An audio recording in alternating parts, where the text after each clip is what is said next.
बोले सदगुरुदेव भगवान की जय। अब हम ईशावास्योपनिषद के तीसरे मंत्र की तरफ बढ़ते हैं। वेदों के अंदर जो परमात्मा की व्याख्या दी गई, सर्वशक्तिमान आदि शक्ति, चराचर जगत में व्याप्त, चलाचल में व्याप्त, देरज, जड़ज, अंडज, उद्भिज, हर प्रकृति में हर अवस्था में परमात्मा विद्यमान है। कहाँ किस योनि में ज्ञान होता है ये भी हमको बताया गया। परंतु जो चेतन है,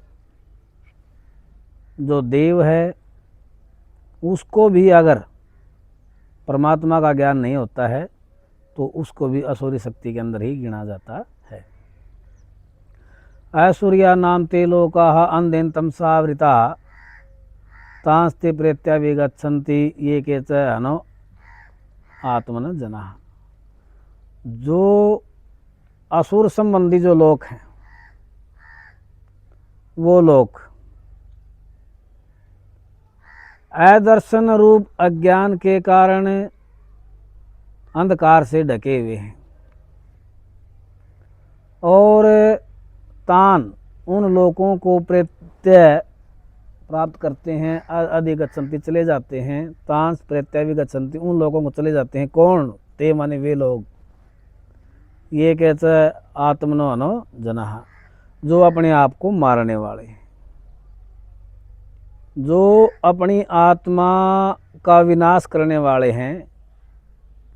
कहते हैं ना वह संशय आत्मा छिन्नति, संशय जो है वो आत्मा को मार देता है। किसी भी प्रकार का संशय हमारे अंदर आता है, शक आता है, संदेह आता है और हम हमारी आत्मा की नहीं सुनते हैं, आत्मा और परमात्मा के बारे में विचार नहीं करते हैं, काम क्रोध मद लोभ मोह अहंकार के कारण यदि हम हमारी आत्मा की आवाज़ को नहीं सुनते हैं और उसको इग्नोर करके पाप कर्म में प्रवृत्त हो जाते हैं तो हम हमारी आत्मा को मार देते हैं। और जो आत्मा को मारने वाले व्यक्ति हैं वो उन अदर्शन रूप अज्ञान के कारण जो अंधकार छाया हुआ है जिन लोगों में, उन लोगों को प्राप्त करते हैं। उनको कभी भी ज्ञान नहीं होता। चाहे यदि देवता लोग भी परमात्मा का ज्ञान प्राप्त करने में असमर्थ रहते हैं तो उनको भी असुरी शक्ति के अंदर ही गिना जाता है। जैसे जड़ज हैं, स्थावर हैं, जो अचल हैं, योनियाँ चल नहीं पाते हैं, जो परमात्मा ने बनाई है, उन योनियों के अंदर उनका बार बार जन्म होता है जहाँ कभी भी ज्ञान नहीं होता है।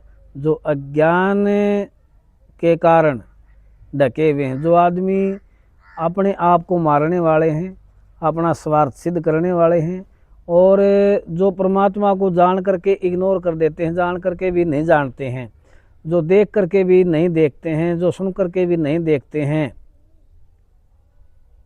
जो आदमी बुद्धि से विवेकशील हैं और जो बुद्धि से विचार करने वाले हैं, वो भी अगर परमात्मा को समझ करके जाने अनजाने में भी यदि अपनी आत्मा को रोक करके कुछ गलत कर लेते हैं तो उन व्यक्तियों का भी पतन होता है। वो व्यक्ति भी परमात्मा के मार्ग में से हट करके असुर लोगों असुरी शक्ति के जो लोग हैं उनको प्राप्त करते हैं, जो अज्ञान से अंधकार से जो ढके हुए हैं।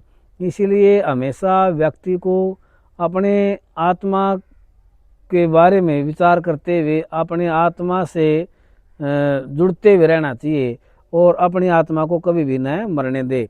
जो आध्यात्मिक लाइन में जाने वाले हैं, जो परमात्मा के पथिक हैं, जो परमात्मा को प्राप्त करने वाले हैं, उनके लिए समझने योग्य एक ही श्लोक है कि आत्म अनो ये जनाः प्रत्यतान अभिगच्छन्ति। जो लोग अपनी आत्मा को मार लेते हैं, जो व्यक्ति अपनी आत्मा को आवाज़ को नहीं सुनते हैं, वो व्यक्ति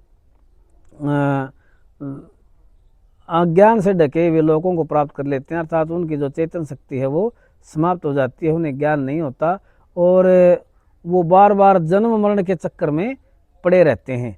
इसीलिए अपनी आत्मा से जुड़ें, परमात्मा से जुड़ें, अपनी आत्मा को पहचानें, परमात्मा सारे जगत में व्याप्त है और परमात्मा ने अपनी माया को फैलाया हुआ है। जो व्यक्ति इस माया को काट करके आगे निकल जाता है वह व्यक्ति परमात्मा को प्राप्त करता है। इसीलिए अपनी आत्मा की सुने, कभी गलत न करें, परमात्मा पर विश्वास रखें, मंत्रों पर विश्वास रखें, ब्राह्मणों पर विश्वास रखें और जो हमारे धर्म ग्रंथ हैं उनके ऊपर विश्वास रखें। यदि हम हमारी श्रद्धा भाव को बनाए रखते हैं तो अवश्य ही हम परमात्मा को प्राप्त करते हैं और असुरी लोगों के असुरी शक्तियों के जो लोग हैं हम उनको प्राप्त नहीं करते। बोले कृष्ण भगवान की।